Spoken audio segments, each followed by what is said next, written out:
ते जवळपास 240 दिवस उलटून गेले, जिने 2024 मध्ये केस केली होती 11व्या महिन्यामध्ये.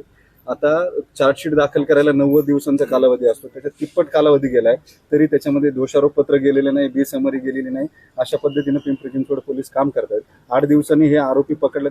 मूळ पहिली सेन्सिटिव्हिटी गुन्हा दाखल होण्यापासून आरोपी फरार होण्यापर्यंत फार लाईटली ही केस पिंपरी चिंचवड पोलिसांनी घेतलेली दिसते. कुठलीही आत्ताची या कुटुंबियांना फार पाठपुरावा करावा लागला, तेव्हा एफआयआर दाखल झाली. मी आता कुटुंबियांशी बोललो. माझी मीडियाला हात जोडून विनंती आहे, तुमच्या माझ्या घरातली जर केस असती तर इतकं आपण चव्हाट्यावरती आणली नसती.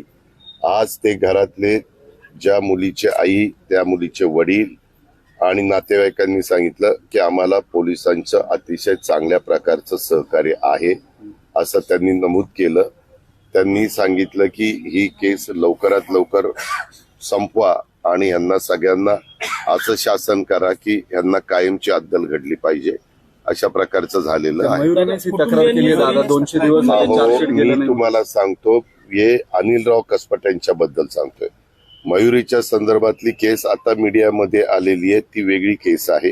ही केस वेगळी आहे. ती केस पुढे आलेली आहे.